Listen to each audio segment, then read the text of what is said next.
Ya, aparece el mensajito. Apareció. Ya. José Guerrero vio vio el video ese que les indiqué. No sé si el resto sabe a cuál video nos referimos, ¿no? Recuerden que le dije yo que estamos en el mundo de la tecnología, nosotros tenemos que estar atentos a todo lo que está pasando, estar leyendo constantemente foros del mundo de la informática, foros del mundo de la programación, foros del mundo del desarrollo, foros del mundo de la historia, de la computación, porque esos son los fundamentos. Toda tecnología tiene sus fundamentos y eso permite el avance. Por lo tanto, si yo quiero estar siempre a la vanguardia, si quiero estar siempre en el avanzar, necesito partir de los fundamentos. No necesito colarme en la mitad, porque si me cuelo en la mitad, me quedo en la tecnología nomás y en la herramienta particular. Yo necesito ir a los fundamentos. Y en el mundo de la programación, si esto lo llevamos en la programación, lo que nosotros hacemos, los fundamentos son la algoritmia, es decir, los algoritmos y la resolución de problemas.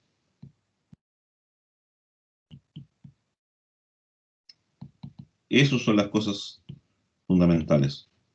Aquí en programación después aparecen los lenguajes, pero eso corresponden a herramientas.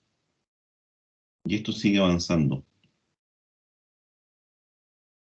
Los lenguajes, como bien lo explicaba ahí en ese video, han ido evolucionando. Esto es lo que evoluciona, los lenguajes. Pero lo que está detrás de los lenguajes, lo que está en el piso de toda esta cosa, son esto. Y esto no cambia, y no va a cambiar, y no va a cambiar nunca. Por lo tanto, cuando aprender a programar no significa aprender lenguajes de programación. Eso quiero que quede claro. Aprender a programar, esa es una máxima para nosotros, aprender a programar no es solo aprender lenguaje de programación. Vuelvo a insistir, ¿eh? Solo, dice. O sea, tengo que aprender el lenguaje, sí, pero no me sirve de nada saber lenguaje si yo no sé las bases. Si yo conozco las bases, entonces voy a poder manejar cualquier tipo de lenguaje de programación. Recuerden que hemos ido evolucionando en nuestra historia. Hemos evolucionado desde los lenguajes de máquina,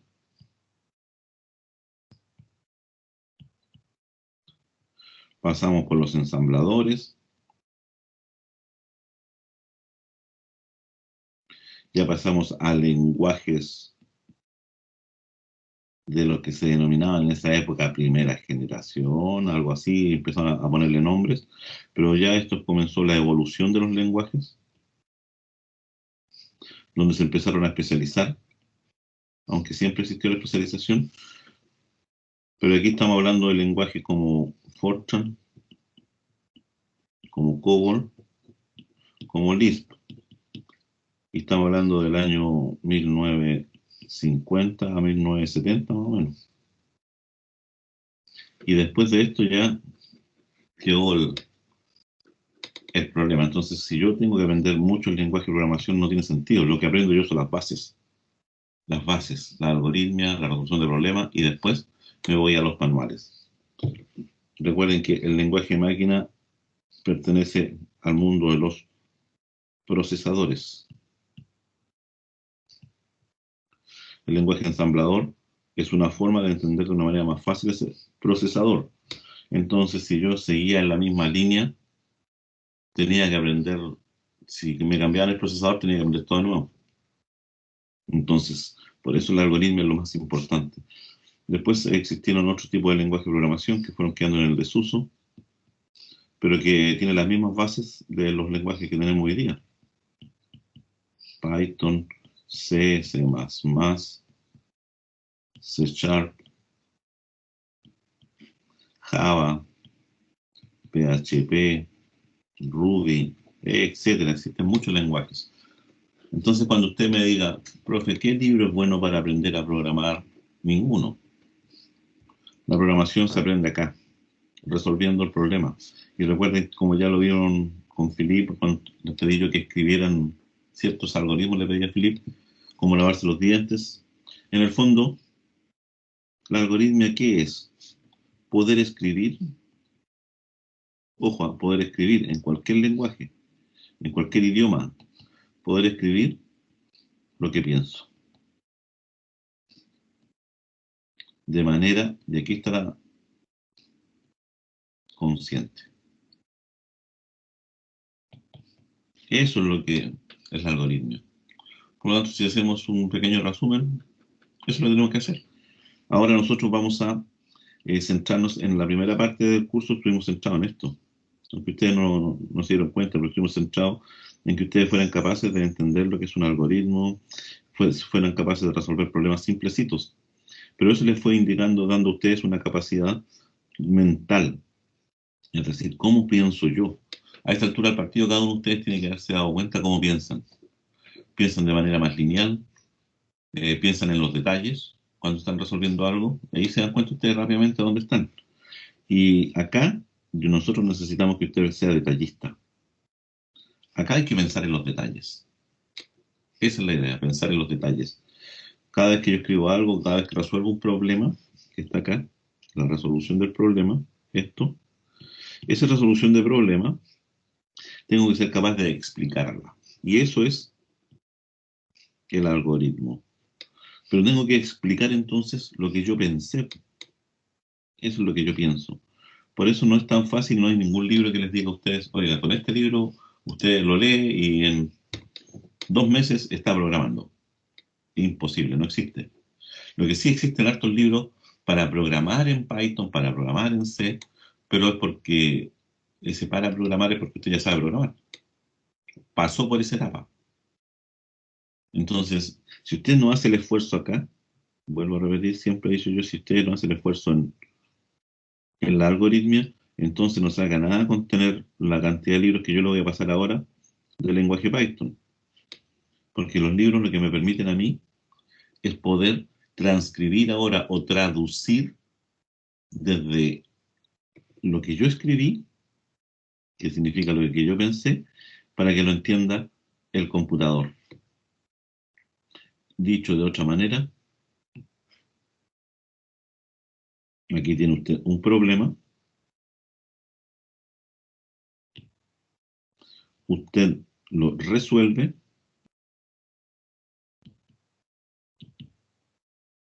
y aquí está la resolución del problema, lo resuelve, posteriormente describe la solución, y eso es lo más difícil, ¿eh? Describe la solución y finalmente programa la solución.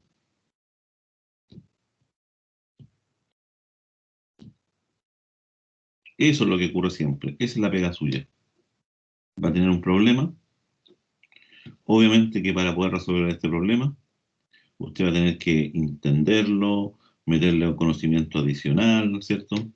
Eh, Preguntar a lo mejor a veces,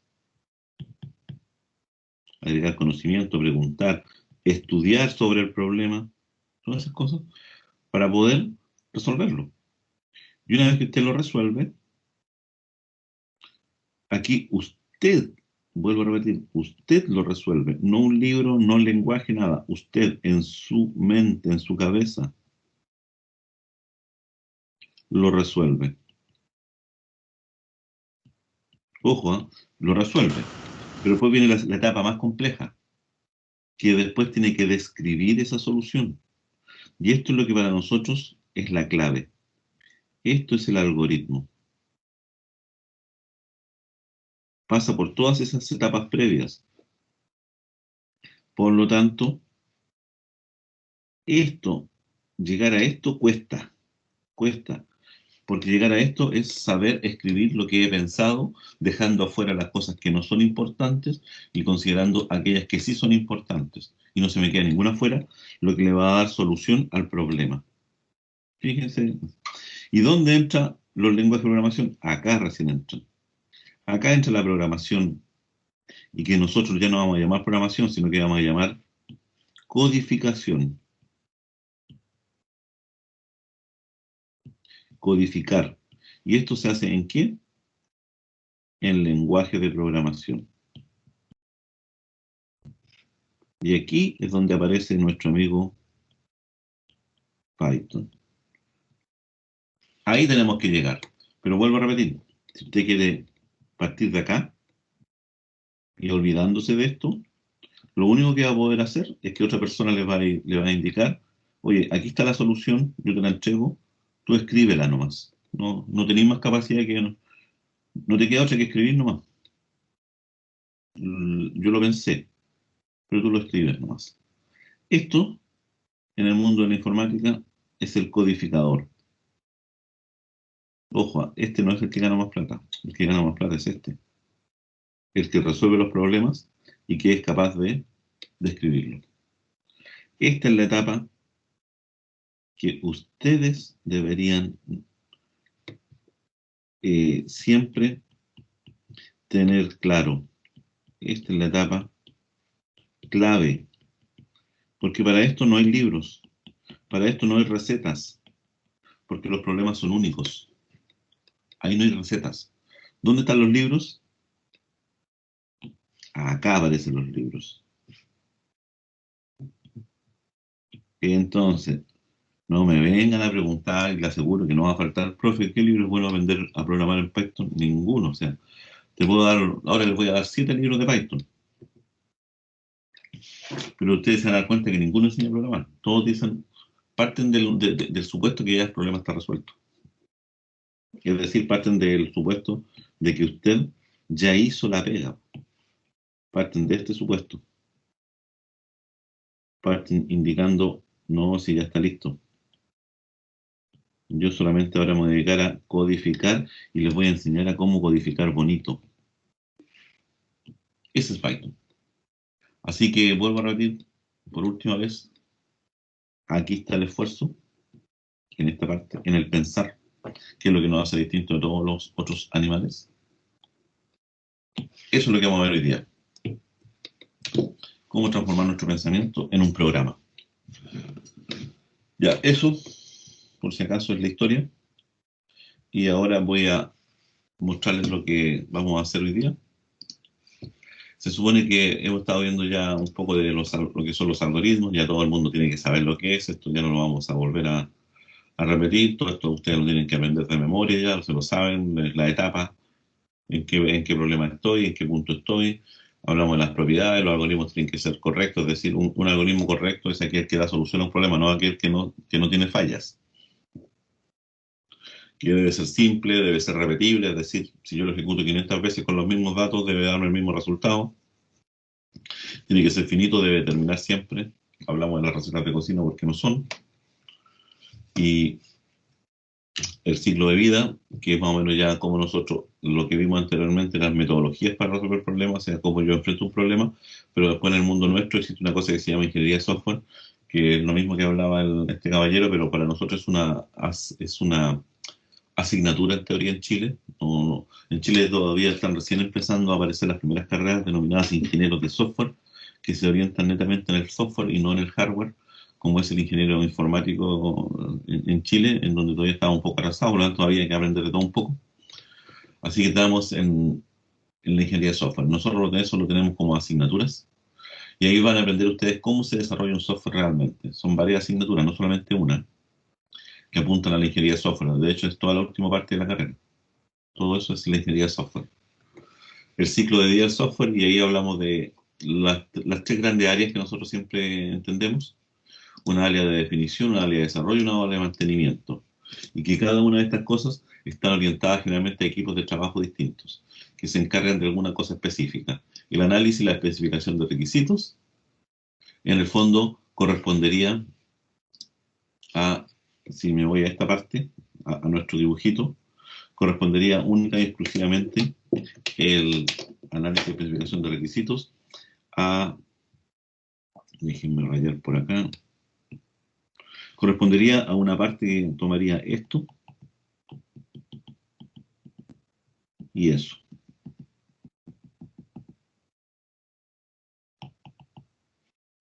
Generalmente sería una parte que toma eso y eso. Eso correspondería a la definición, análisis, especificación, todo lo que tiene que ver con el problema y cómo se resuelve. Después hay un segundo equipo que es lo que se denomina el equipo de desarrollo, en que tiene que ver con el diseño, implementación y verificación. Cuando hablo de diseño, estoy hablando de esto. Esto es diseño. Y cuando hablo de implementación, estoy hablando de la programación. Entonces va a haber un equipo que tiene que estar especializado en todo esto.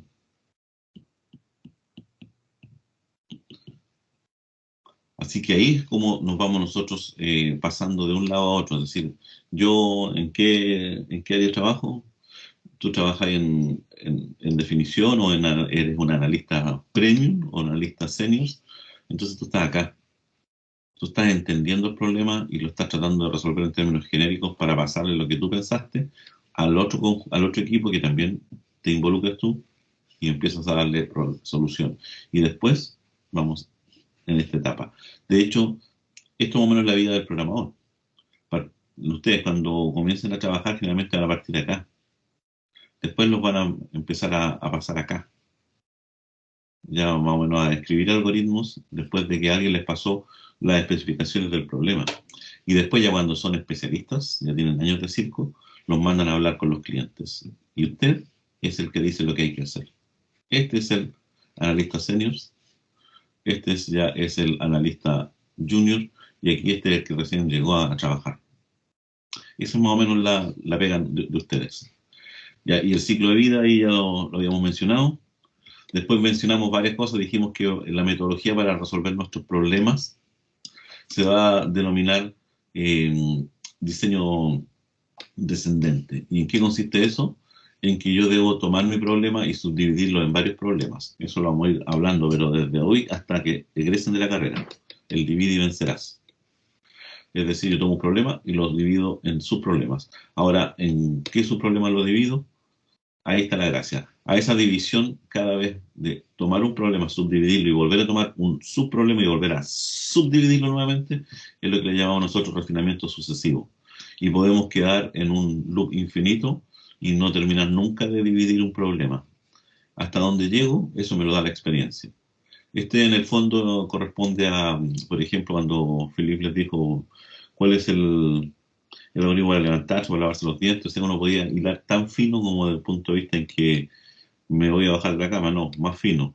Tiro la sábana hacia atrás, ya, pero ¿con qué mano? Con la mano izquierda, con la mano derecha, con la mano derecha, ya. Pero saqué primero la mano para afuera, sí, ya saqué la mano para afuera.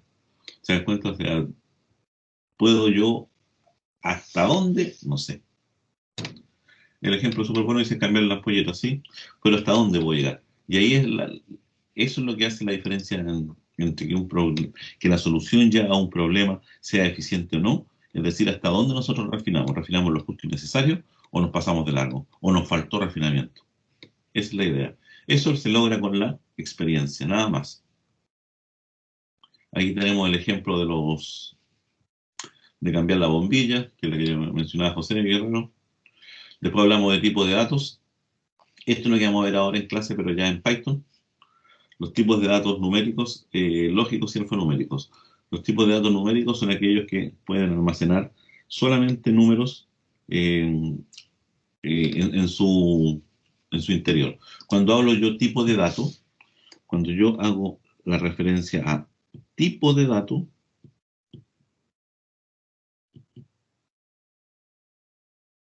cuando digo tipo de dato, me estoy refiriendo única y exclusivamente a dos tipos de datos que nosotros, a tipo de dato, perdón, numérico. Esto significa que yo voy a poder trabajar solamente con dos tipos de datos que son distintos. Por un lado, vamos a tener los enteros y por otro lado vamos a tener los reales. Uy, y dije por otro lado. Por lo tanto, enteros y reales son distintos. El 1 entero es distinto del 1 real. Eso que nos quede claro. A estos que están acá, en informática se les denomina integer y generalmente se describen como int. A los reales no les llamamos nosotros números reales en informática, sino que les llamamos números de punto flotante. Cuando escuchen que alguien dice, oye, es un número de punto flotante, entonces estoy haciendo referencia ¿a qué? A los números reales.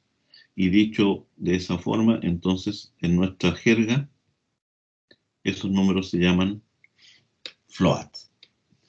Por lo tanto, tengo el tipo de dato numérico, tengo enteros, tengo reales, tengo integers y tengo puntos flotantes. Son distintos. Que me quede muy claro que los enteros no tienen parte decimal, los reales sí tienen parte decimal. No trabajamos con números fraccionarios, no trabajamos con números eh, O sea que aquí eh, condensamos todo en valores más, a comparación de lo que hemos visto hasta el momento, aquí condensamos como todo en grandes varios grupos, algo así. no entendí mucho. Estaba muy bajo el Perdón, me micrófono refiero, mío.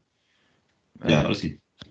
perdón, me refiero a, en otras ocasiones, por ejemplo, cuando hablo de enteros, generalmente pensamos de como el conjunto general de los números enteros, pero en este caso podremos, en este entero podemos, por ejemplo, decir que está el 0, el 1, está el menos 1, el 2, mientras tanto que los reales como que ya podrían aparecer como los valores que están dentro de esos grandes valores, como por así decirlo, o sea, aparecen los números a partir de ahí, pero además añadimos los decimales y temas de ese estilo. Entonces como que todos los grupos de números que hemos visto hasta el momento los condensamos con esos dos grandes grupos, algo así. Sí, todos los números, todos los conjuntos numéricos que ustedes hayan mencionado, recuerden que ustedes en matemáticas han trabajado con los naturales, con los enteros, con los racionales, con los irracionales, con los reales, con los complejos. Ya, pero aquí nosotros en informática solamente pescamos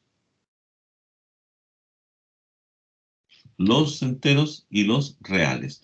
Pero ojo, que son conjuntos disjuntos. Suena raro al comienzo, pero ¿a qué significa eso? ¿Qué significa eso? Que yo voy a tener una recta de números reales, perdón, una recta de números eh, enteros. ¿Estamos de acuerdo? Si aquí está el cero, aquí está Oiga, el profesor, uno, ¿sí? eso significa que no, para la máquina no es lo mismo un entero que un real. O sea, no podemos sumar enteros con reales. Sí, sí podemos. Sí ¿No podemos. ¿sí podemos? Sí, pero lo que hay que tener claro es que son distintos. Los podemos. ¿Por qué? Ahí les voy a mencionar, miren. Les voy a dibujar. Esa sería la recta entera. La recta entera, yo no puedo poner nada aquí entre medio de estos dos porque no hay nada, ¿cierto? Como los números enteros. ¿Estamos de acuerdo? Entre el uno y el 2 entero no hay nada. Por lo tanto, en rigor, yo lo que debería dibujar solamente son puntitos. A diferencia de lo que ustedes ya conocen, la recta de los números reales, ¿cierto? Y la voy a dibujar igual acá. Vamos a dibujar también esos numeritos.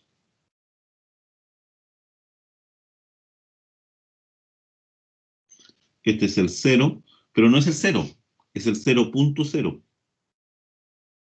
Este no es el uno, es el 1.0.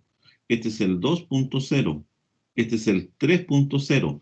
Es decir, tienen decimales, aunque sea el cero. Menos uno, menos 2.0, menos 3.0. ¿Se dan cuenta? O sea, técnicamente para ustedes van a decir, hacen lo mismo. Sí, es lo mismo. La única diferencia está en que este no tiene parte decimal y este sí, aunque sea cero. Por lo tanto, cuando ustedes pregunten, ¿este número 2 es distinto de este número 2? Sí, son distintos, aunque matemáticamente signifiquen lo mismo, pero para el computador son distintos. ¿Por qué? Porque este no tiene decimales y este sí tiene decimales. ¿Y por qué son distintos? Porque internamente el computador los almacena de manera diferente. Por eso los llama INT y float. Internamente ocupan más memoria, ocupan un montón de cosas distintas.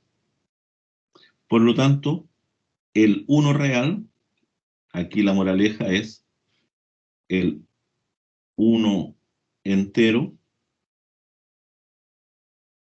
es distinto al 1.0 real. Eso quiero que quede claro, ¿ya? Que eso lo vamos a ver en la práctica. Eso por un lado. ¿Se pueden sumar? Sí. Y aquí entra a regir un poco en algunos aspectos, en algunos momentos nos complica un poco la existencia. Yo conozco 4 operaciones: suma, resta, multiplicación y división. Así se conocen en informática. Suma, resta, multiplicación y división, por si acaso. Estas operaciones se hacen siempre sobre conjuntos numéricos, ¿cierto? Siempre se hacen sobre conjuntos numéricos. Es decir, yo puedo sumar sobre los reales, sobre lo que quiera. Perfecto, no hay problema. Pero en matemática les tienen que haber dicho alguna vez, en alguna parte por ahí, le tienen que haber dicho que una operación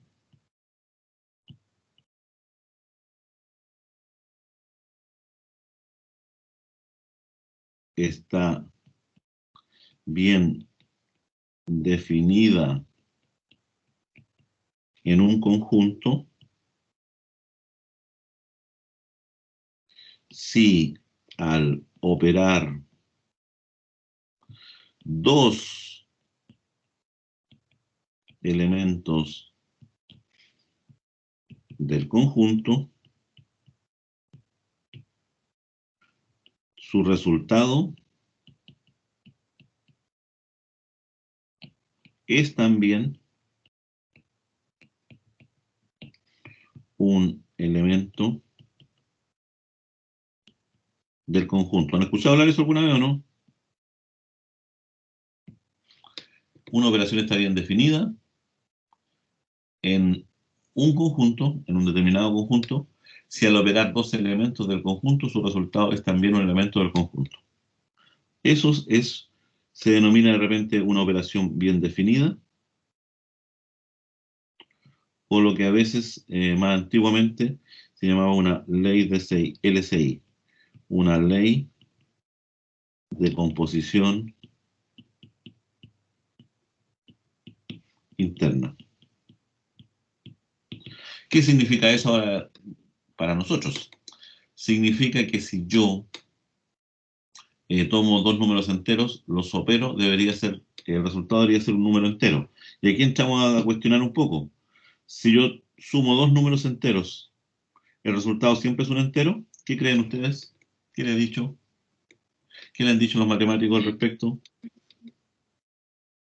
Si yo tomo dos números enteros y hago la operación suma, ¿el resultado es un número entero? Sí.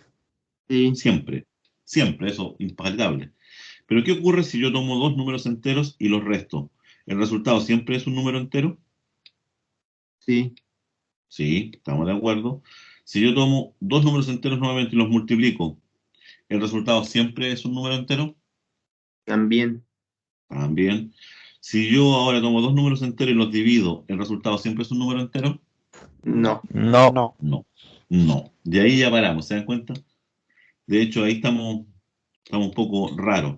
Y hay algunos lenguajes que eso lo hacen de una manera distinta, la división. De hecho, la otra operación no hay drama, la hacen siempre igual. Pero la división ya nos complicó la existencia. Porque en teoría yo no podría dividir números enteros. Ahora, ¿existe la división de números enteros en algunos lenguajes? Sí. ¿Y qué es lo que hacen?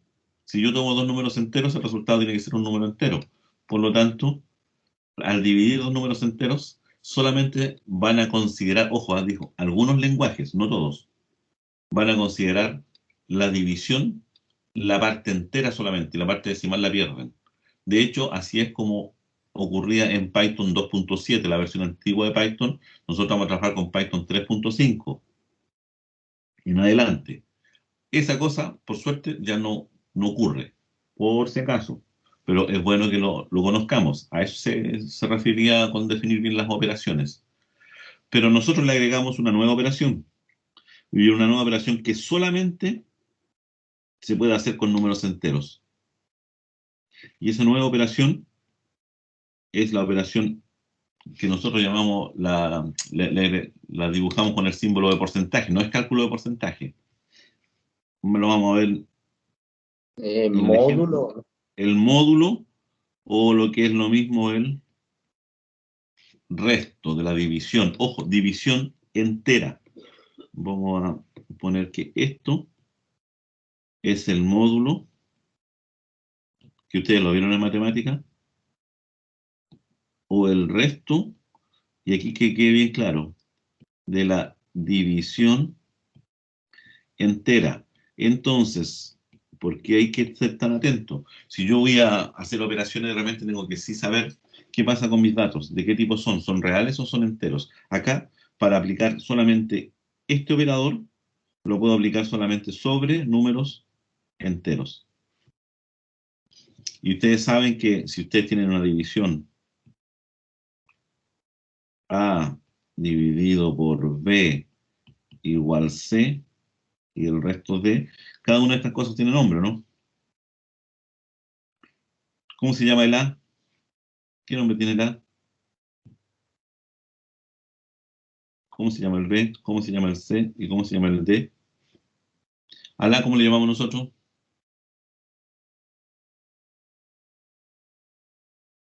El dividiendo. Dividendo, perfecto. Es decir, lo que voy a dividir. ¿El B cómo se llama? Divisor. Divisor. Divisor. ¿Al C cómo le llamamos? Cociente.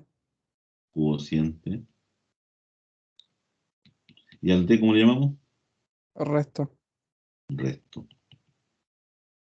Por lo tanto, cuando ustedes me dicen yo voy a hacer la división, en el fondo estoy calculando esto, el cociente. Pero cuando aplicamos el operador módulo, lo que estoy entregando es este valor. Por si acaso, este valor.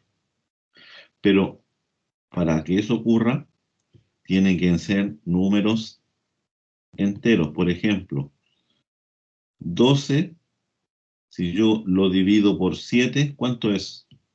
La división, ¿no? Es 12 dividido por 7, ¿cierto? ¿Cuántas veces cae el 7 en el 12? Una. 7 por 1, 7. Para llegar a 12, 5. Ahí ustedes podrían sacar una coma y decir 0. El 7 50, ¿cuántas veces cae? 7. 7 por 7, 49. Para llegar a 50, 1. Y así podría continuar. Eso sería la división clásica. Pero cuando... Y esto me debiese dar 1,7 con todos los decimales, por si acaso. Pero en algunos lenguajes, en algunos, 12 dividido 7 me da 1. Por ejemplo, en el Python viejo. En Python 2.7. En Python 3.5, 3.5 y hacia arriba, funciona. Por eso hago la salvedad, porque algunos de ustedes se van a meter siempre con un programa o van a leer foro y no se van a dar cuenta que en qué está hecho ese comentario. Y ahora si yo dijese 12 módulo 7, ¿cuánto debería dar esto? ¿Cuál es el resultado de esto? 5.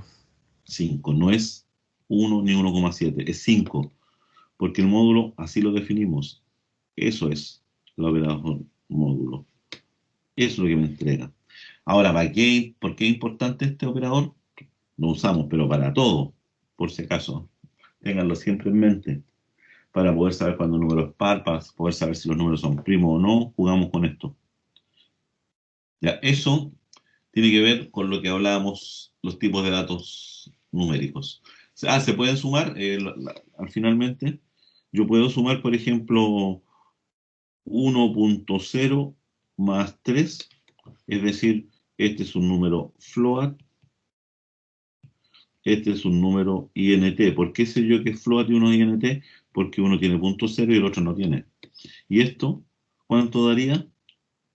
4.0. Ojo, se conserva siempre, cuando hablo de las 4 operaciones normales, se Ahora, conserva siempre el de mayor prioridad. Se transforma en float. Pero distinto es, si yo digo ahora 1 más 3, esto es 4. Pero ojo, no le puse decimal. Por lo tanto, estoy sumando un entero más un entero, el resultado es un entero. Un real más un entero, el resultado es un real.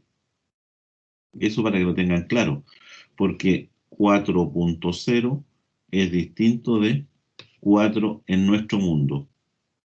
En el mundo normal es lo mismo, pero en nuestro mundo son cosas distintas. Esos son los detalles que hay que tener en cuenta. Esas son las cosas que hay que conocerlas de base, porque es lo que usted va a preguntar siempre pues cuando aprenda un nuevo lenguaje. Oye, ¿cómo tratan los números enteros y cómo tratan los números reales este lenguaje? Ah, no lo hace igual que el anterior. Sí, cambia. Ya, perfecto. Esa es la idea de ustedes. Ya, dicho eso, también tenemos los tipos de datos lógicos.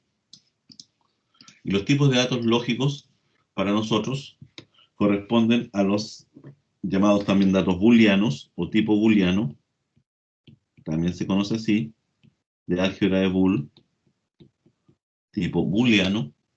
Y ese tipo booleano, en el fondo, solo tiene dos valores, los tipos de datos booleanos.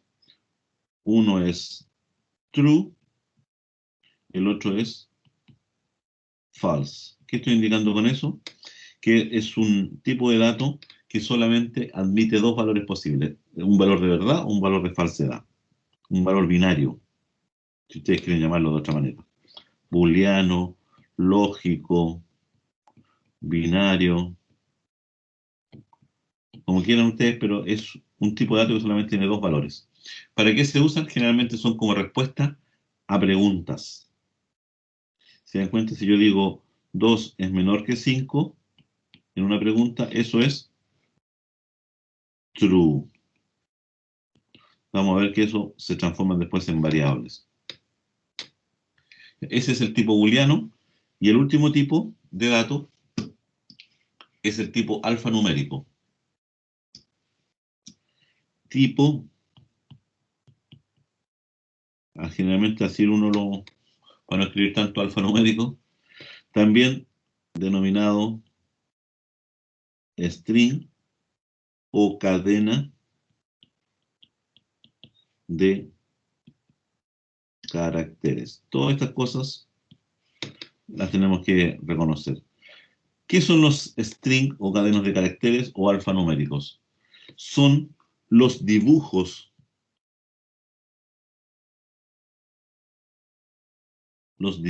de los caracteres, digamos, para hacerla más entendible. Por ejemplo, son letras y números, por si acaso. Son letras, el dibujo de la letra, y números, el dibujo del número, no el contenido. Por lo tanto, ¿y cómo se reconocen? Se reconocen porque están encerrados entre comillas.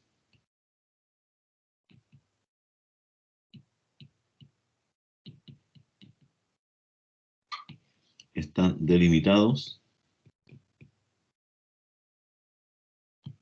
por comillas.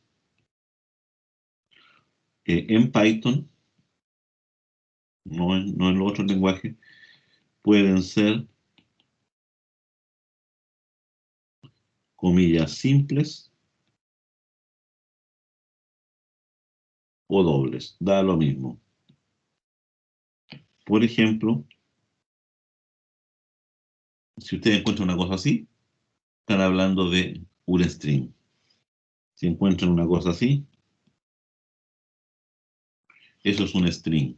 Puede estar escrito también así. Y está delimitado, es decir, todo lo que esté delimitado entre las comillas es el string, es un conjunto de caracteres, el dibujo. ¿Por qué hablo del dibujo? Porque si yo tengo esto, no es un número real, eso es un string. ¿Por qué? porque está delimitado por las comillas. Eso es por si acaso. Vamos a hacer todos los ejemplos ahí para ver. Ya, esos son los tipos de datos que nosotros vamos a trabajar. Nada más que esos tres. Después vamos a hablar sobre arreglos y cosas por el estilo, pero inicialmente es lo que vamos a trabajar. Las expresiones ya dijimos que había que escribirlas siempre de una manera lineal y no como lo hacen en matemáticas. También hablamos de que existe, esto es una expresión, se escribe en lineal, dijimos. Esta es una expresión aritmética porque está compuesta por variables, por operadores aritméticos y nada más. También hay operaciones o expresiones, perdón, relacionales. Las expresiones relacionales son aquellas que tienen algún símbolo como mayor o menor, como esa que les preguntaba yo en el tipo de... Estos son los operadores aritméticos, los que ya mencionamos. La prioridad de la operación ustedes ya la conocen. Estos son los operadores relacionales, mayor, menor. Y los operadores lógicos son los de las tablas de verdad, el i, el o y la negación, and or not. Así se conocen en Python, and or not.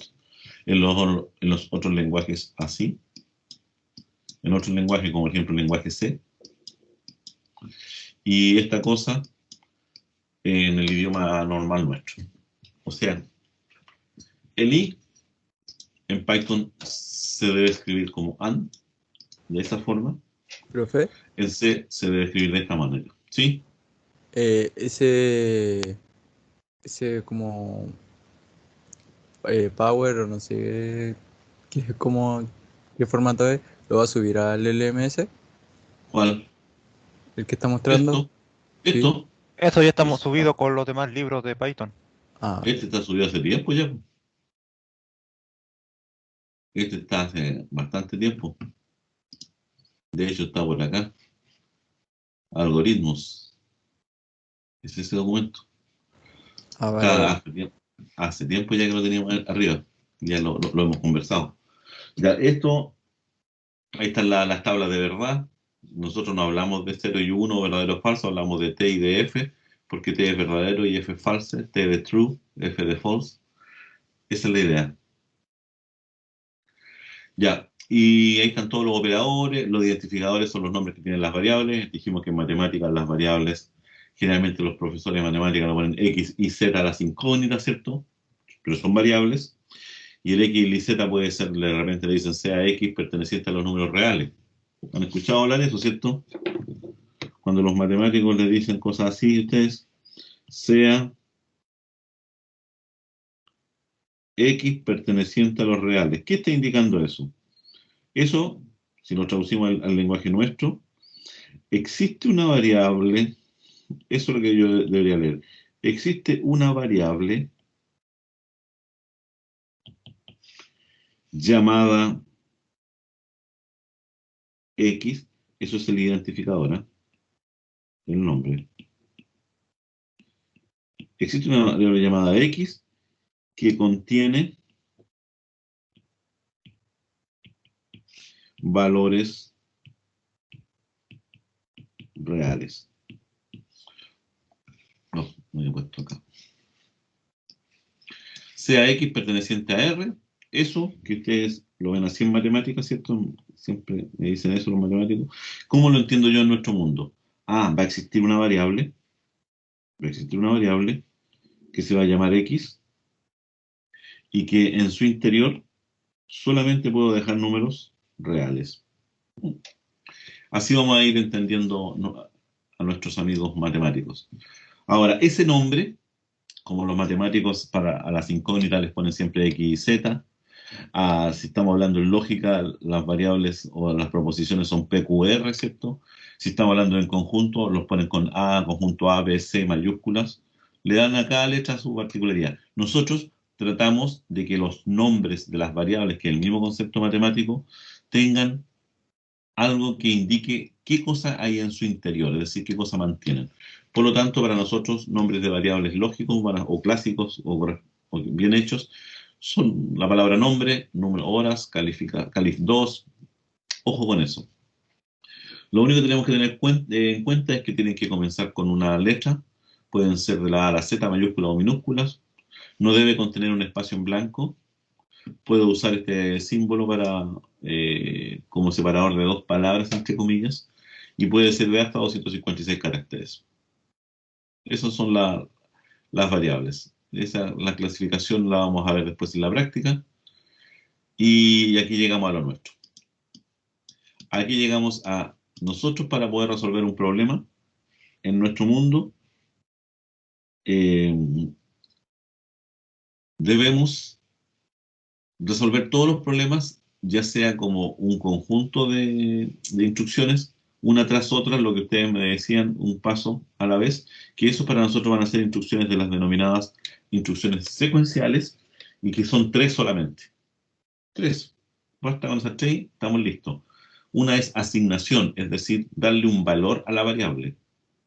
Asignarle algo, que ustedes ya lo habían hecho cuando veían ustedes en Scratch. Vamos a tener instrucciones de entrada. Instrucciones de entrada es que me permita a mí que lo que yo estoy digitando en el teclado lo pueda capturar y asignarlo a una variable. Ojo, esta es una asignación interna. Esto sería como una asignación desde afuera de mi programa hacia el programa. Y posteriormente tenemos unas instrucciones que son las de salida, es decir, aquellas que me permiten a mí mostrar un valor, que es el contrario de entrada. De hecho, entrada, lo que siempre decimos, lee del teclado, y la salida muestra en la pantalla. Esa es más o menos. Y son 3 instrucciones. Son esas las que vamos a trabajar un par de semanas, solamente con esas. Después vamos a entrar a las condicionales, que son preguntas que me van a permitir a mí hacer una bifurcación en el camino. Y después vamos a tener las iterativas, que son aquellas que me permiten repetir un grupo de instrucciones varias veces, que son las mismas que ustedes no mal no recuerdan, que ustedes ya las vieron en Scratch, muchas de ellas. Las secuenciales son esas que ustedes iban apilando en ese orden. Las condicionales es cuando había una pregunta. Y las iterativas, esas que decía repetir. Ustedes repetían un bloque de hartas instrucciones. El concepto es el mismo. La diferencia está en que ahora hay que escribirlas. Eso es lo que vamos a ver ahora. Eso es lo que vamos a trabajar. Instrucciones de asignación, entrada y salida. Está aquí por si acaso, todo eso lo pueden volver a estudiar acá en el documento, pero yo lo voy a hacer en vivo y en directo nomás, para explicarles en qué consiste todo esto desde el punto de vista ya de Python. Ya, vamos a... Acá les dejé una serie de documentos por si acaso. Uno que se llama Resumen de Instrucciones Python. Si usted lo revisa, el resumen de instrucciones Python va a tener el resumen de todo lo que estamos trabajando nosotros ahora en clases. Esto se lo pueden saltar inicialmente. Aquí hay un paralelo entre instrucciones en pseudocódigo y lenguaje Python. Es decir, aquí hay un paralelo en lo que han hecho ustedes en Scratch ya. La asignación no la vimos así tal cual en Scratch, pero también la podemos haber puesto un dibujito. Hay algunos ejemplos. Instrucciones de lectura. Aquí está el ejemplo. Instrucciones de escritura. Ahí está el ejemplo. Estructuras condicionales son estas.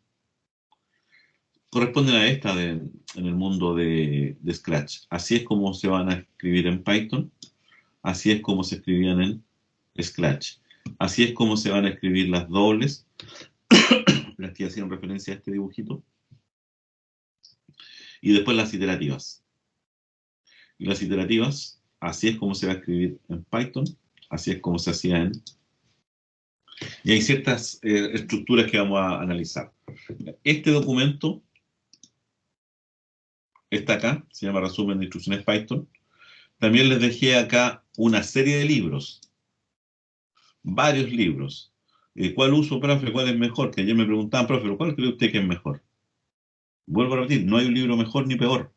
Hay un libro que se adapta más a la forma en que yo estudio, a la forma en que yo trabajo, porque los colores que aparecen en el libro me parecen más simpáticos y más entendibles. Así que usted ahí se la ingenia, usted elige. Yo les puse una batería de varios.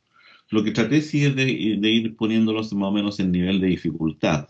Es decir, cuál toma los tópicos más básicos y los va desarrollando y profundizando más. Ahí usted los tendría que elegir.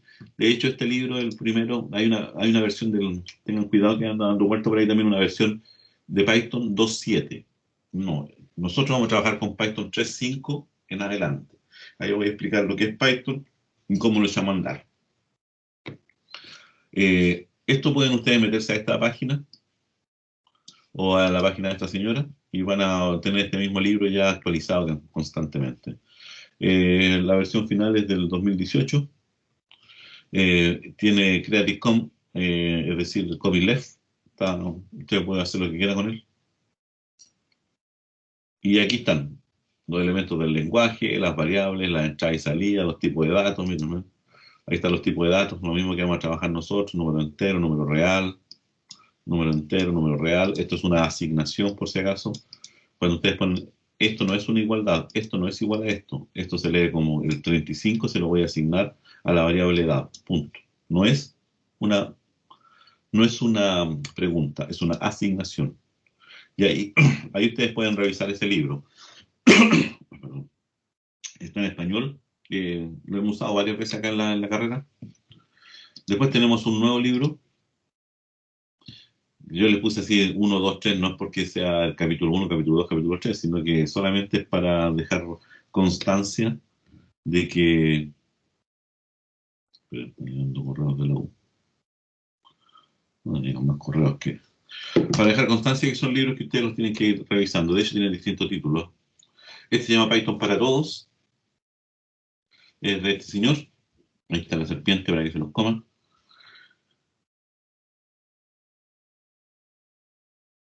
También tiene licencia Creative Commons. Es de España.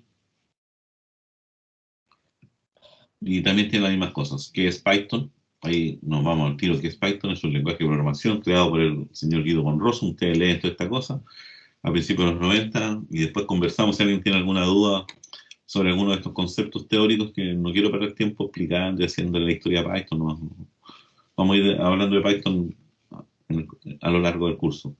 Lenguaje interpretado, fuertemente tipado, multiplataforma, porque Python aquí ustedes pueden encontrar. Aquí tienen ustedes una versión. De hecho, este libro aquí dice andar Python y está en el Python 2.5, en la antigua. Hay que tener cuidado un poco con algunas instrucciones de una u otro, hacia uno u otro lenguaje. De hecho, este libro está hecho, no debería haberlo puesto porque está hecho en Python 2. Python 2 y no Python 3. Ya, pero no importa. Funciona igual la mayoría de las cosas. Conociendo las diferencias que les voy a explicar yo, salvan ustedes ese punto. El tercer libro es un libro denominado de la Escuela Superior Politécnica del Litoral. Es una universidad ecuatoriana, también es gratis este libro. Y también hablan ahí. Este está hecho en 2017, libros bastante nuevos. Aquí también está la misma historia. Este parte de más atrás todavía, porque el libro es un poco más antiguo. Este tiene alguna parte que a lo mejor les va a convenir trabajar a ustedes, porque habla de lo que es un algoritmo, estructuras algorítmicas, cosas así, y después se va a Python. Pero hay algunas cosas que a mí no me gustan mucho. Usa mucho estos diagramas de flujo que son a la antigua. Estos diagramas que ahí están, estas cosas así, hace ejercicios nomás, y se pierde mucho tiempo realmente. Pero si ustedes quieren, ahí lo tienen como para reforzar un poco la primera parte del curso. Esto no lo pesquen mucho. Esto de los bloques no. Y ahí después ustedes se van directamente ya a los lenguajes. Al lenguaje. Ese es el tercer libro que vamos a analizar. El cuarto libro es un libro de la misma señorita Eugenia Bajit, que se llama Ciencia de Datos con Python, las palabras mayores. Pero en el fondo son las bibliotecas, es decir, las funciones que a mí me ayudan a cómo trabajar un poco, cómo convertir mayúscula a la primera letra, cuando estemos trabajando con string. Este es bueno ya, pero más adelante. Todavía no lo tomamos mucho. Después tenemos el libro 5, que es un libro ya interesante porque son libros en inglés, que hay que entender que son más nuevos. Son libros reales, ya no hechos por apuntes. Yo también voy a dejar una serie de apuntes por si acaso. Vamos a ir dejando poco a poco. Este libro es la segunda edición de la editorial Springer, una de las editoriales de libros técnicos más importantes del mundo, por si acaso. Este Springer cada cierto tiempo manda un correo a algunos profesores, cosas por el estilo, en donde indica, ¿saben qué? Está disponible por una semana para que usted baje todos estos libros. Y después se los vende. Si no lo alcanzan a bajar ustedes, los perdieron. Ya, esa es la Springer. Eh, este libro es de, ¿qué fecha este? De 2014, la primera versión. Y aquí habla también un poco de todo el tema de qué es Python, instalando algunos IDEs, que también lo vamos a ver, integer al número entero, ahí la misma historia.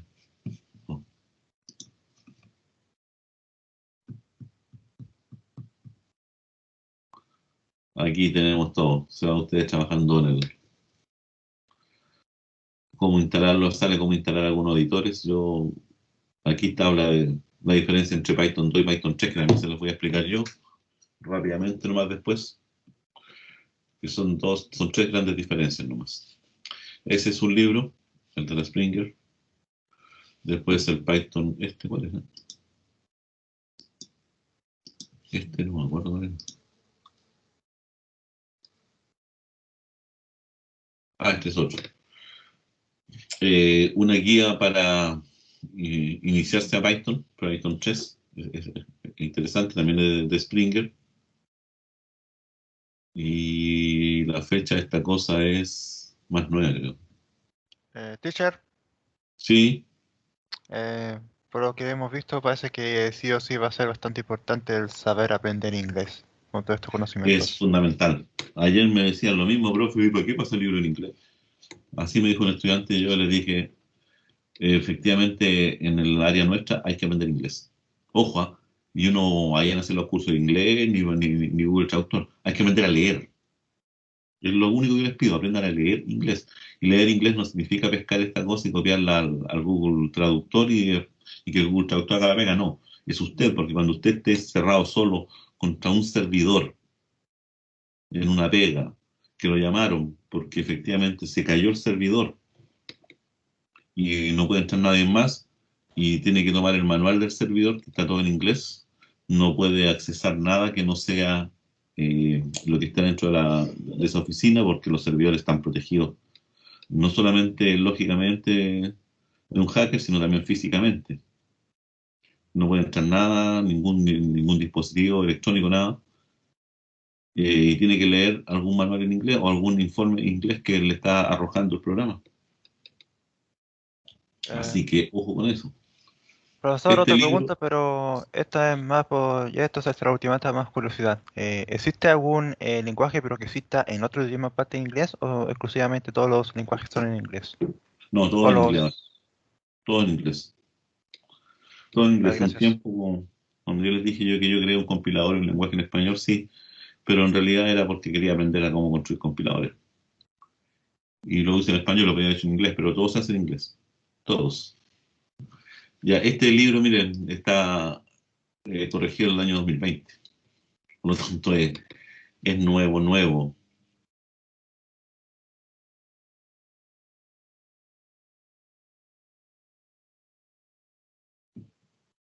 Tienen que aprender a leer esas cositas. Y ahí este libro tiene harta... Me gusta harto este libro mío, por si acaso. Habla de hartas cositas y está bien ejemplificado en cómo instalar todo. De hecho, habla del Python 3.7, aunque estamos en el 3.9, pero da lo mismo. Da lo mismo. Y aquí si ustedes quieren hacer algo, yo partiría pescando este libro, a lo mejor sería más interesante y así aprovecho a aprender inglés. Hay ciertas palabras que en el ámbito nuestro nosotros no traducimos. Hay mucha palabra en informática en el que no se traduce, aunque si ustedes le meten el traductor de Google, lo más probable es que se lo traduzca mal. De hecho, si usted piensa que efectivamente siempre tendría echar mano a una cosa como esta para poder entenderlo, va a pasar. En este capítulo volveremos al programa Hello World y veremos lo que está haciendo. También lo modificaremos para que sea más interactivo y exploraremos el concepto de variable Python. Está muy bien traducido hasta ahí. Pero van a haber palabras propias nuestras que no las va a poder traducir. Por ejemplo, un IDE, ¿qué es un IDE? Entonces cuando uno empieza a jugar, a traducir, no hace esta cosa. Sí, inicialmente a lo mejor es bueno darse la lata un tiempo, pero lean esto y lean esto también. De Como se hecho, mencionó. profesor, si me Sí, permite, de hecho me parece que hay un video muy, pero muy bueno y gracioso que básicamente como toman todas esas palabras, toman una palabra en ese idioma, después toman el resultado de esa palabra y después lo van cambiando como de lenguaje, o sea, lo van cambiando de lenguaje, por ejemplo, del chino simplificado al inglés, del, no sé, alemán al italiano, al chino al tal de nuevo y un montón de cuestiones así, y literalmente quedan como traducciones que dan mucha risa, la verdad. sí, Tomaban sí, es verdad. Tomaban canciones populares y el resultado era bastante gracioso. De hecho, lo comparto después en el link, pero para que vean posterior al clase. Eso Mm. simplemente. Muchas gracias. Ya, este libro, péguenle una miradita, es bastante bueno. De hecho, yo saco todo lo que tiene que ver con la parte de string, cuando veamos ya y analizamos string en Python, viene de acá, viene de aquí. Y el último libro, no me acuerdo cuál era. Era el último libro.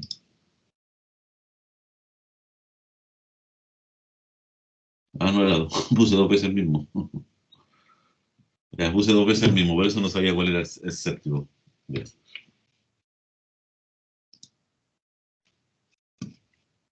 Vamos a borrarlo de aquí.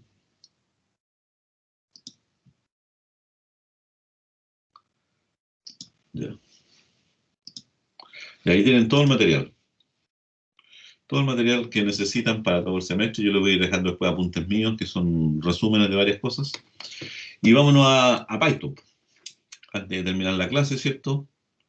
Eh, Le pedí expresamente a Philip que en la próxima clase, y que ustedes también ya tienen que tener su computador sí o sí, ya las clases de aquí tienen que ser con computador, ya no basta con que estén en la cama viendo el celular nomás ni nada por el estilo, sino que tienen que estar sí o sí con el computador al lado. No hay otra alternativa. Independiente del computador que tengan, da lo mismo, pero tienen que estar con el computador al lado. Porque esto es lo que vamos a trabajar ahora. Ahora ya se pone la cosa en práctica. Y aquí, si ustedes se van a mi canal, tienen que seguir el video, instalar Python en Windows 10. Este video, sí o sí, síganlo al pie de la letra. Lo que dice ahí. No instalen Python como ustedes quieran. Hay otros que me dicen, sí, profe, yo me voy a la ventanita de comando y pongo Python y como no existe, me dice Windows si lo quiere instalar él. No, no. Usted es el encargado de instalar las cosas en su lugar, en donde corresponda. No nos transformemos en simples usuarios que por facilidad y por no querer hacer la pega, por no querer investigar un poco, le doy siguiente, siguiente, siguiente y después cuando andan buscando dónde quedaron las cosas almacenadas se les pierden. Y si tengo Windows 8, es lo mismo, profe. Funciona lo mismo, Sebastián. No hay drama. Yo le puse en Windows 10 no para hacer la referencia, pero es lo mismo. Es lo mismo. Así que aquí ustedes siguen el video y explica cómo bajar. Incluso acá algunos me van a reclamar, profe, porque ahí sale que sale el 3.7 y yo quiero bajar el más nuevo. No. Bajen el último, el que quieran, si da lo mismo. Este está hablando del Python 3.8. De hecho, ahora debería estar el 3.9 disponible ya. Ya. Y aquí lo importante es cómo se va instalando. Sigan lo que digo yo, cuál aprieten, cuál no aprieten. No le den siguiente, siguiente nomás. Cambien dónde van a dejar instalado Python. No lo dejen instalado donde quiera Windows. Usted debe dejarlo donde yo sugiero que quede, porque después vamos a necesitar la ruta de instalación y vamos a necesitar saber dónde está, porque a veces hay que ir a modificar algunas cosas, customizar la instalación. Aquí se explica todo eso por si acaso. Aquí qué cosa quieren instalar también, qué palomita hay que marcar, en qué carpeta debería quedar. Fíjense, me la estoy tirando en esa carpeta, no, esa carpeta no. Después me va a costar mucho a mí. Cuando recorren este y lo ponen de esa forma, en el fondo le están pidiendo cada vez que ejecuten Python al sistema operativo, vaya a revisar esa carpeta, en esa carpeta, en esa carpeta, en esa carpeta, en esa carpeta, en esa carpeta, y si está, ejecútelo. O sea, se da una vuelta de locos, no. Los compiladores tienen que estar siempre ahí, como dice esta cosa. Aquí donde lo dejamos instalado. De hecho, ahí debería quedar instalado c2.python. Punto. Nada más. En la raíz de mi disco duro, donde yo lo pueda encontrar rápidamente. ¿Por qué? Porque después que lo instale yo voy a tener que ir a modificar ciertas variables del path. Ciertas variables para que usted lo pueda ejecutar después a modo de consola. Aquí les explico yo cómo editar las variables de entorno. Síganlo usted tal cual. Punto. Háganle caso a este video de a poquitito y no va a tener problemas. De hecho, el video se llama Instalar Python en Windows 10. Tiene hartas visualizaciones, tiene 744 visualizaciones por lo menos. Así que ha andado bastante bien. Ya, y no solamente visualizado por ustedes, sino que es el que más me preguntan de repente desde afuera. Este dice la versión de 82 y en mi PC da lo mismo. Usted baje la versión si lo importante es lo mismo.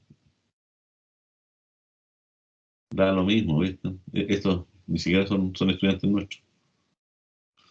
Ya. Eso es por un lado. Ahora, Python, ¿qué cosa es? Python es un intérprete, por si acaso. Esa es la página oficial de Python. De aquí usted debería bajarlo. De hecho, para Mac está en el 395, para Windows está en el 395 también. Bajan ustedes la última versión y la instalan. De hecho, cuando usted entre a Python acá, les va a indicar acá que es el para bajar, es la versión para Windows, porque él reconoce desde qué sistema operativo se conectó usted a su sitio. Baja la versión y instala tal como dije yo. Va a instalar el Python. Python es un intérprete de comandos, por si acaso. Aparte de que tiene una sintaxis, que tiene unos lenguajes, algunas cosas que hacer, pero en el fondo es un intérprete que permite transformar ciertas palabras en acciones que pueda ejecutar el computador. Eso es Python. Después vamos a ver que efectivamente para escribir programas no lo debemos hacer de una manera distinta. Con Python, usted debería empezar a trabajar siempre del concepto de lo que nosotros llamamos la consola de Python. Ojo con eso, consola. Python intérprete. Primero que tiene que quedar. ¿Y qué es lo que hace un intérprete? Transforma de uno a otro, es como un traductor, como el Google Traductor. Traduce de lo que yo escribo para que lo ejecute el computador. Python es un intérprete. ¿Qué otro concepto? Trabaja a nivel de consola. ¿Qué es a nivel de consola? Es interactivo. Todas esas cositas vamos a verlas.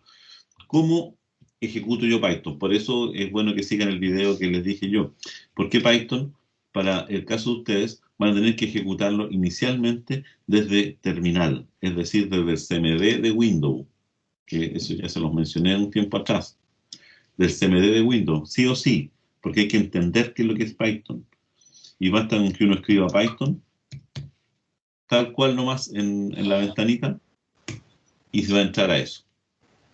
En ese Profesor, momento, ¿esta es la sí, interfaz de Python? sí, ese es el editor, es la consola de Python. No quiero que trabajen ni con IPython ni con nada por el estilo, porque eso lo vamos a saltar de largo después. Quiero que me hagan caso a lo que yo estoy explicando y que no digan, es que yo lo vi así. No. Eso es la consola de Python. De hecho, ahí tienen que acostumbrarse a... Usted va a estar en C2 puntos, ahí va a estar ustedes. En Windows va a estar una cosa así como C2 puntos, una cosa así. Cuando entre a modo consola, y ahí usted escribe Python. Obviamente, si no tienen instalado Python, les va a dar un rico error, porque Python no viene instalado en Windows. ¿Qué me está entregando esa información? Fíjense que cambió. Esto que está aquí, eso es lo que se denomina el prompt. Voy a escribirlo acá. Es el prompt, P-R-O-M-P-T. P-R-O-M-P-T. El prompt. Es el indicador. Cada los sistemas operativos. El prompt, por ejemplo, de Windows es C:2.S. El de Linux generalmente es un porcentaje. El de Mac también es un porcentaje. Ese es el prompt. Lo que les tira ahí en la consola. Eso es el prompt. Entonces, si ustedes revisan acá, y estos tres que aparecen aquí ahora, eso es el prompt de de Python. Si ustedes se dan cuenta en los libros, aparecía una cosa como esa. Pero aquí lo importante es la información que le entrega. Me está indicando que si yo ejecuto Python, entré al mundo Python en la versión 3.8.3. No me interesa tener la última todavía. Una de las cosas graciosas que tiene Python es que puede tener varias versiones instaladas. El mío es hecho, la última vez que lo revisé era el julio 2 del 2020. Está construido en el lenguaje C, Clang.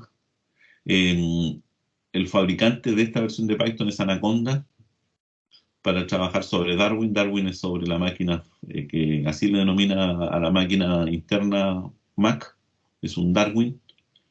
Y aquí me dice type help, copyright, crédito o license para más información.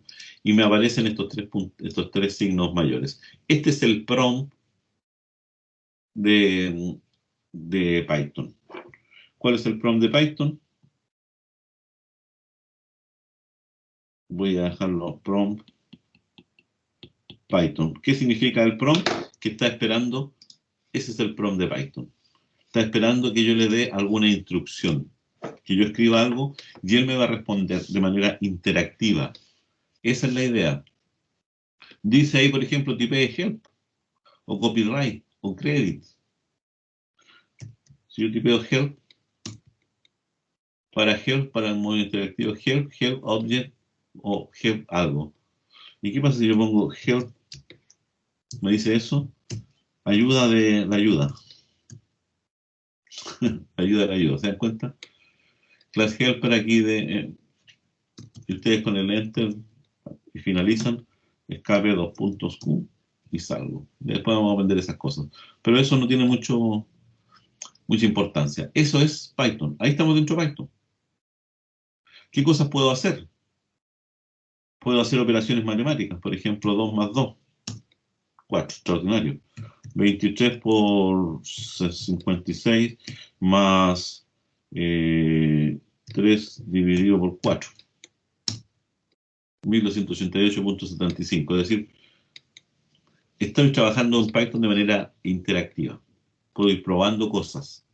Aquí es donde vamos a probar nosotros de repente algunas instrucciones para ver si estamos bien y después las vamos a meter dentro de un programa. Aquí no estoy programando.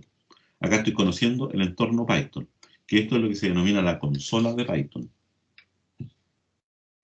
¿Qué otras cosas puedo hacer? Los tipos de datos. ¿Qué pasa si yo dije 1 más 1.0 o 1 más 2.0? ¿Cuál es el resultado? 3.0. ¿Cuánto es 1 más 2? 3. ¿Se dan cuenta de la diferencia? A lo que yo les mencionaba. Y 3.0 y 3. Si yo preguntara, por ejemplo, 3 igual 3.0, verdadero me está indicando acá. Por si acaso, no está haciendo esa pregunta. Lo que está preguntando es si efectivamente se hizo o no se hizo la pregunta. Variables, que fue lo que hablamos nosotros, los identificadores, que aquí lo importante, la primera instrucción, la instrucción que yo denomino instrucción de asignación, la primera instrucción secuencial, ¿en qué consiste? En poner una variable, por ejemplo, número, una variable llamada número, igual 10. ¿Qué es lo que hizo esa instrucción? Esta instrucción no es que el número sea igual a 10. Esta instrucción lo que dice es que el número 10, asígnelo a una variable que se va a llamar número. Es como si aquí hubiese una flecha. A mí generalmente me gusta indicar, uy, pensé si me está quedando sin batería. Si yo dije número igual 10, en realidad lo que esto debería significar es que a la variable llamada número yo le voy a pasar el número 10. Eso significa. No significa igualdad. No, no es igualdad. Es asignación.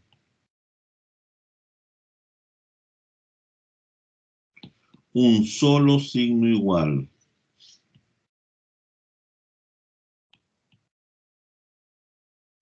Un solo signo igual. Eso es asignación. Y ahora, basta con que yo diga número, y ahora tiene el número 10. Pero eso es cuando estamos trabajando de forma interactiva, yo le pongo el nombre de la variable, lo que yo quiera. De hecho, podría decir, por ejemplo, número por 2, 20. Pero el número sigue estando en 10 porque no le cambié el valor. Solamente le dije, oye, ¿qué cosa tenía dentro? Y multiplícalo por 2 y dime cuánto salió. Eso es este cálculo que está acá. Pero puedo tenerlos también en distintas operaciones. Puedo tener un real 3.0 o 3.4, por decir algo. Y ahora yo podría decir número más real. 11.3. ¿Capta? Y podría tener el real igual 3.0 y podría tener un entero igual 3. Y yo podría decir ahora real más entero. Estoy puro jugando con los números, ¿no? 6. ¿Se dan cuenta? También, si ya quiero acercarme al mundo de la programación y quiero mostrar datos en pantalla, porque así como funciona, así no nos va a funcionar esto en programación. Esto es cuando estamos de modo interactivo, cuando quiero probar algo y saber qué valores tenían ciertas cosas nomás. Pero para eso existe una instrucción que es la que me permite mostrar en pantalla algo. Esa instrucción para nosotros se denomina print. Está ahí en el conjunto de instrucciones. ¿Cómo funciona? Entre paréntesis, usted pone lo que quiere imprimir, por ejemplo, entero. Y me muestra el número entero. No quiero escribir real. Me muestra el número real. Ahora sí tengo una instrucción efectivamente que me está mostrando en pantalla. Que el Python me está mostrando en pantalla y no que me tire una variable nomás. Yo podría decir print real más entero. Y me entrega el resultado. Real sigue siendo 3.0, entero sigue siendo 3. Podría también mezclar cosas ahora. Y podría decirle, miren, voy a abrir unas comillas dobles, que eso sería un string. Y podría decir valor del número real. Y podría poner coma real, miren. Y ahora me sale en pantalla valor del número real 3.0. Es decir, lo que yo puse entre comillas, lo tira tal cual. Y si no está dentro de las comillas, entonces escribe el resultado que eso tiene, el número. Error que siempre uno comete. Lo pone aquí adentro, miren. Y si yo ejecuto ahora dice print valor del número real, real. ¿Por qué? Porque no estoy mostrando el dato, porque lo tengo dentro del string. Para que esté dentro del dato, para que mostrar el valor, perdón, yo debo efectivamente cerrar ese y poner ahí la variable. Es decir, delimité el string a eso que tengo acá nomás. A eso. Y ahí puedo jugar. De ahí tengo el print, puedo hacer las combinaciones y eso es lo que vamos a nosotros a estudiar en profundidad ya en las próximas clases. ¿Y qué pasa si ustedes me dicen print real es igual a entero? ¿Qué escribirá?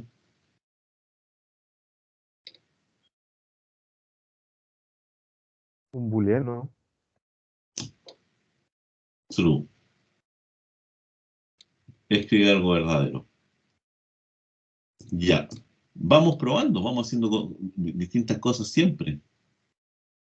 Vamos jugando, vamos haciendo esto. Esta es la idea de ir poniendo variables. La pega a nosotros es determinar, recuerden siempre qué tipo de variables tengo.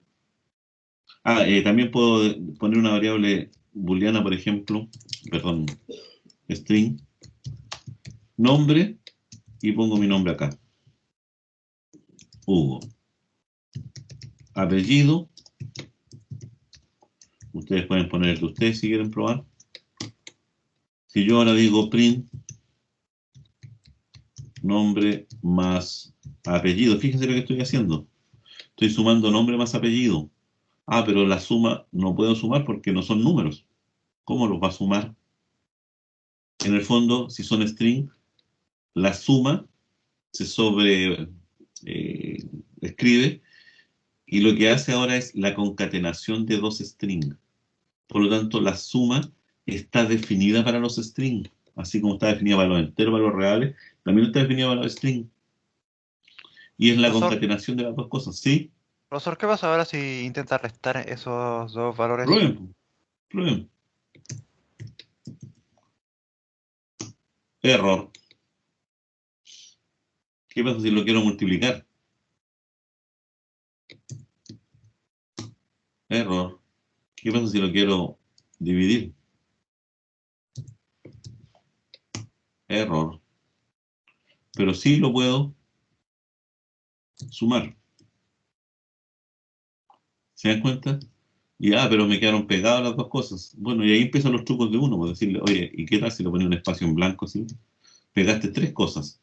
Pegaste tu nombre, este es un string, por lo tanto no habría problema a pegarlo con otro string. Le pegaste un espacio en blanco al medio y pegaste el apellido. Y ahora sí. ¿Se dan cuenta?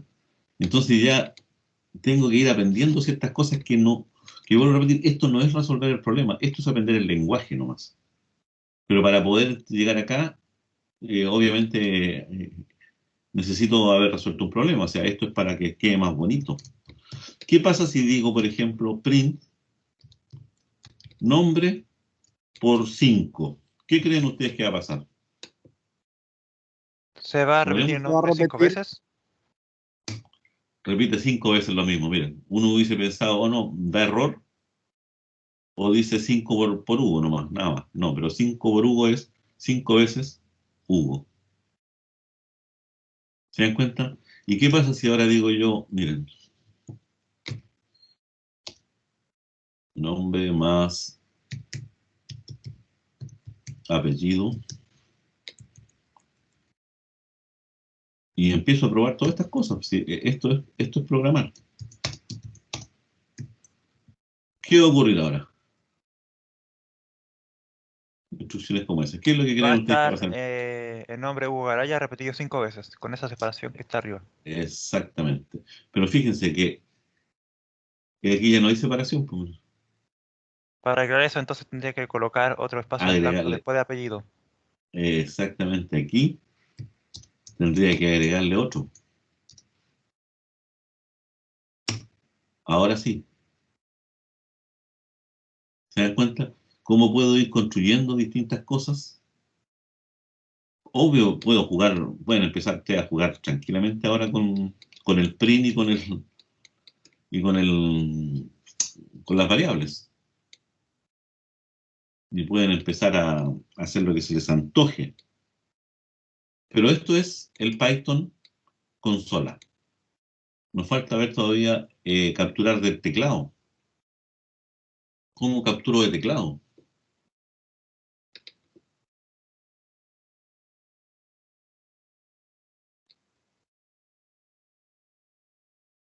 Yes. Está bien, si hay algún mensajito. El video ese no sé cuál es, el José Guerrero, que está en inglés, dice.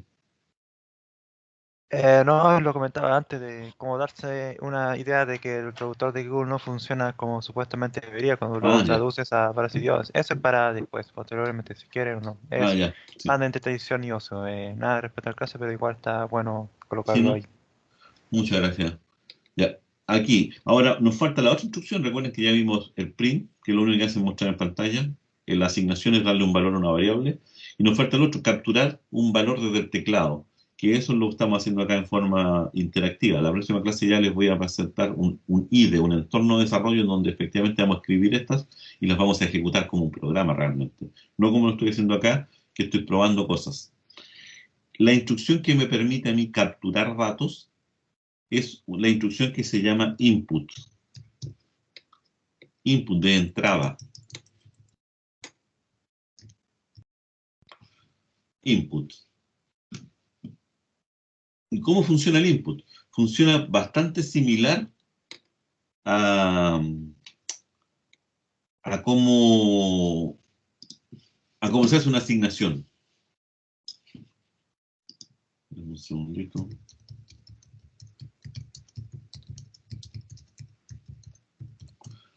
Espérame un segundito.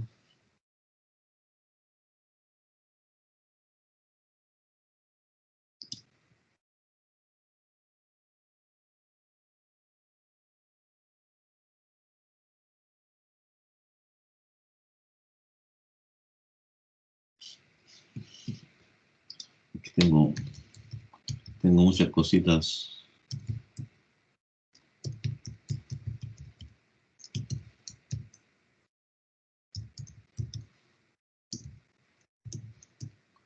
Ya. Después les voy a explicar ese truco para poder limpiar la pantalla. Ya, vamos a hablar con el input. Con el input. El input me permite capturar valores desde el teclado. Es una asignación, dije yo, que como que venía de fuera del computador y se metía adentro. Por ejemplo, yo voy a poner nombre igual y la instrucción es input. Tal cual así, nombre input. O variable input, como quieran ustedes. Si le doy enter, no hace nada. Dice, usted no hizo nada, sí, porque está esperando que yo digite algo. Y aquí voy a escribir yo Hugo, por ejemplo. Terminé, no pasó nada, dicen ustedes. Pero si ahora ustedes escribieran nombre, estaría mi nombre. Ahí capturé algo del teclado. ¿Van captando la idea? Esa es la sintaxis. Input. Ahora ustedes me dicen, pero ¿cómo sé yo lo que tengo que... ¿Cómo sé yo? No. ¿Cómo sé yo lo que tengo que ingresar? Porque nadie me dice. A lo mejor yo voy a poner mi apellido. Y ahora pongo nombre y me va a aparecer el apellido. Ah. Entonces, en este caso,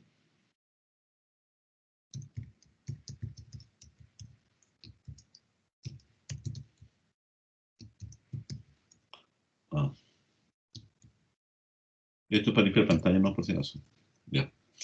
En ese caso, voy a poner nombre igual input y aquí entre comillas, que es un string, digita tu nombre, le puedo poner yo.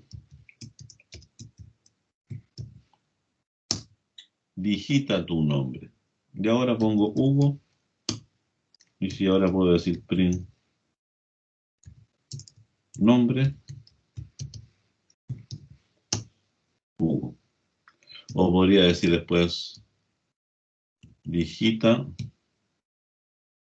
tengo nombre y ahora tengo apellido. Digita tu apellido. Ahora digito apellido y ahora yo podría decir print, te llamas, y aquí yo voy a poner más apellido, más espacio en blanco, más nombre. Te llamas Araya Hugo. Lo puse al revés, porque quise nomás. Entonces, eso es la instrucción input. Pero aquí hay un pequeño problema. Eso quiero que quede bien claro. El input la instrucción input solo captura string. ¿Cómo es eso, profe? No entiendo. Solo captura string, es decir, todo lo que lee lo transforma en un string, ya no es número. Por ejemplo, si yo dijese número igual input número input digita un número, me salió, digita un número, y yo digito el número 12. Vamos. Si ahora yo imprimo número, me dice que es 12. Perfecto. Y entonces yo quiero ahora multiplicar o sumarle al número, al 12 le quiero sumar 2. Y me da error. Oye, pero si tengo 12 más 2 me tiene que dar 14, porque estoy haciendo una suma. Sí, pero este 12 que está aquí no es 12, es el 1, 2, el dibujo. Aquí está el error, clarito. Todos los errores en Python me los va a tirar así. Me va a decir traceback most recent call last, o sea, está haciendo un trace, un seguimiento a las últimas llamadas que ha hecho. Me dice que en la línea 1 del programa que estábamos probando, que en el fondo no es un programa, sino que es la línea de ejecución, me dice, no puedo concatenar. Concatenar es unir. No puedo unir el str a un str. O sea, perdón, puedo solo concatenar string con string. Aquí estoy más, como este era string, que fue lo que capturé de acá, no es un número, me dice que este string, más 2, en el fondo lo que estoy esperando es que lo concatene al 2, pero este 2 es numérico. Este es un string, esto es un número. Y eso es los errores que me da siempre. Entonces, cuando capturo datos, ojo, número ya dejó de ser número y se transformó en un string. Yo podría decir ahora, si yo quisiera, por ejemplo, print número más, pero ahora le sumo el 2 como string. Y ahora va a ser 122. Pero no es el número 122. Es el dibujo del 122 porque el 122 no lo puedo usar en operaciones aritméticas. Porque es un string. Si yo quiero transformar número en un número, entonces tengo que saber, oye, el número que yo acabo de leer, ¿es entero o es real? Es entero. Entonces aplico la función int al número. Miren, le estoy aplicando a la asignación, porque esto es una asignación. La asignación primero siempre se desarrolla el lado derecho y después el lado izquierdo. En el lado derecho dice, transforma el string número en un número entero. Y esa transformación déjala directamente ahora en la variable número, en la misma variable, es decir, transforma el string en número. Eso es lo que le estoy indicando. Y ahora, si digo yo print número más 2, como en el ejercicio inicial, ahora sí me dice que es 14. Y ahora me va a dar error si yo hago el ejercicio al revés. Ahora me dice que error. ¿Por qué? Porque ahora un número no lo puedo concatenar con un string. ¿Se dan cuenta? Esas son las cosas que tengo que ir probando. ¿Puedo de manera inmediata hacer esto? Cada vez que yo digito un número, cuando aquí me dijeron, oye, digita un número. Eso es lo que me pidieron. Digitar número y después lo voy a transformar. Sí, yo podría decir número igual, así como tenía el input, digita número.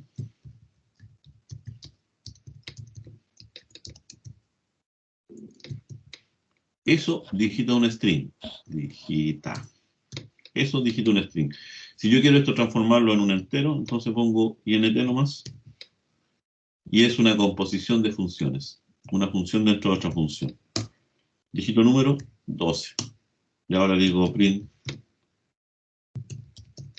número más 3, haría 15. ¿Qué pasa? No, si yo lo que quiero el número es real. Entonces, en vez de int, es float. Y ahí sí que puedo ingresar números con decimales. 3.4. Si ahora print número más 3, 6.4. ¿Qué hubiese ocurrido si aquí yo capturo un entero, no un float, y le trato de meter un número real? 3.5, error, porque me dice que 3.5 es un real y lo estoy tratando de meter dentro de un número entero. Entonces, vuelvo a repetir, tenemos muchas diferentes dificultades nosotros en trabajar en estas cosas. Ya, eso es, y esta es mi primera parte. Esto es lo que vamos a tomar la próxima clase ya, y vamos a ver un entorno de desarrollo. Y que esto no tiene mucha... No es tan bonito, dice, para trabajar. Sí, no es bonito porque es consola, pero necesitaba que ustedes la conocieran, porque aquí sí o sí vamos a trabajar. Sí o sí vamos a trabajar en estas consolas. De hecho, hay varios editores que ustedes van a tener que trabajar. Editores, por ejemplo, ¿qué es un IDE? Un IDE es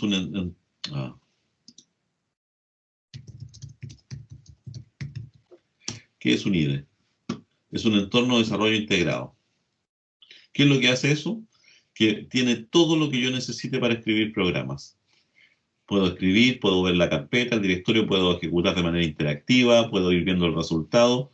Todo lo puedo hacer en un entorno integrado de desarrollo. ¿Cuáles son los entornos integrados de desarrollo para Python? Porque generalmente están más orientados a algún lenguaje específico. IDE para Python, hay muchos. Vuelvo a repetir, aquí yo les voy a mencionar algunos. Usted elige, yo les voy a sugerir que trabajen en uno, pero ustedes, dependiendo del poder que tenga su computadora, es el que va a elegir. De los 10 mejores IDE para potenciar tu trabajo en Python, puede ser cualquiera de estos. Hay algunos que son de pago, otros son gratis. ¿Qué es un IDE? ¿Cuál es la diferencia con un editor de texto? Que no es lo mismo. El beneficio que tienen los IDE y toda la gracia, vamos a ir aprendiendo. El número 1 generalmente es PyCharm. En el video de instalación yo les explico de qué es un poco PyCharm, y también hay un video de instalar PyCharm en mi canal. Tengo entendido que puse el video ahí. Por si acaso. Por si alguien quiere. A ver, instalar ese. Clase Python, compilador de C, instalando videos, compilador de C, computación. Parece que está el de Python, ¿o no?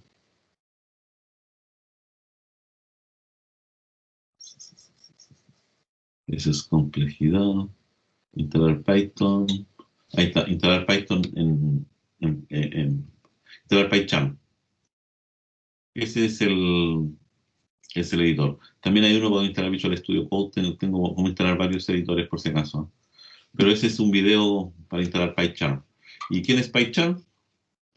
PyCharm es un entorno integrado de desarrollo de Intelligent JetBrains, esta empresa, que les regala un entorno. Ojo, si van a bajar uno, tienen que bajar el que es de la comunidad, porque si no tienen que pagar. Generalmente ustedes van aquí abajo nomás y aquí dice. ¿Cuál es el que tienen que bajar? El PyCharm Professional, que es un trial que se les va a vencer, o el PyCharm Community. Tienen que bajar el Community. Ahí lo bajan ustedes para la plataforma que ustedes estimen conveniente, Windows, Mac o Linux. Ustedes lo bajan. No me acuerdo si tengo instalado o no. No tengo instalado PyCharm. Vamos a bajarlo. De hecho, fíjense que pregunta Mac OS Intel o Mac OS Apple Silicon. Este es lo que le decía yo, el nuevo procesador, el M1. Es decir, ya está hecho para trabajar con la nueva interfaz, con el nuevo procesador. Y ese es uno. El KDevelop no se lo recomiendo porque el Linux no me gusta. Tony tampoco, muy enredado, muy para cabros chicos. Visual Studio, ese es el que yo les recomiendo y es el que yo uso por si acaso. Mis clases las van a ver todas, generalmente en Visual Studio Code. Pero no el Visual Studio en realidad, es Visual Studio Code, por si acaso, no este, porque este también es de pago. El Visual Studio Code. Y el Atom también es gratis. El Eclipse no. Spider, si quieren. Piso no lo conozco. Jenny también lo pueden instalar si quieren. Ala no la conozco. Son todos parecidos por si acaso, ¿eh? Pero el que yo les recomiendo siempre, Visual Studio Code, que es el que está usando todo el mundo en la programación ahora. Todos los programadores usan Visual Studio Code, hay un cientos de... Pueden bajar ustedes también aquí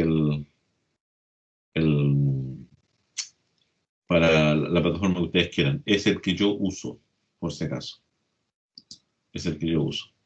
¿Y en qué consiste el Visual Studio?